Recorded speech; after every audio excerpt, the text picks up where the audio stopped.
করতে আমি পাগল হয়ে গেলাম। কই রে, শুনতে পাচ্ছিস কি রে? দোয়েল, মা কি আমাকে ডাকছে? মনে তো হচ্ছে ডাকছে, আগে শুনে নি কি বলছে। দেখছো, কিছু শব্দই শুনতে পাওয়া যায় না। কি যে করছে, সব সময় শুধু ওই মোবাইল টেপা, সব সময় শুধু ওই মোবাইল টেপা। আমাকে একটু কাজে সাহায্য করবে তা না। কই রে? মা কি কাজ করার কথা বলবে?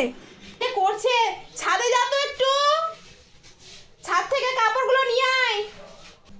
ও হ্যাঁ, আমি তো ঠিক ভেবেছিলাম মা তো কাজ করার কথা বলবে, কিন্তু আমি করব না।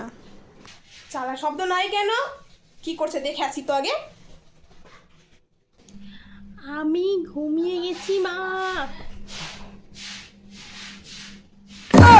দেখছো, ইচ্ছে করে ঘুমিয়ে আছে। থাম, দেখাচ্ছি মজা তোর, থাম।